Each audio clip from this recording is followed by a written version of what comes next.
অন্যদের মাথা ফেটে গেলে তার মায়েরা যা বলে। ও মা, আমার মাথাটা ফেটে গেছে দেখো। বেবি, তুমি কি করে মাথা ফাটালে? এতটা কত রক্ত বেরোচ্ছে, আমার দেখেই মাথাটা কেমন করছে বেবি। ওই তো ওখানে খেলতে গিয়েছিলাম, সেখানে গিয়ে ফেটে গেছে।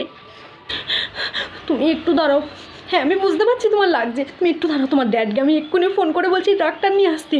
কী করে হলো? তুমি কেন খেলতে গিয়েছিলে বেবি? আমার মাথা ফেটে গেলে আমার মা যা বলে। মা, মাথা ফেটে গেছে আমার। তুই মাথা ফাটিয়ে এসেছিস? কি করে মাথা ফাটালি? ওখানে খেলতে গিয়েছিলাম, ঠিক হয়েছে।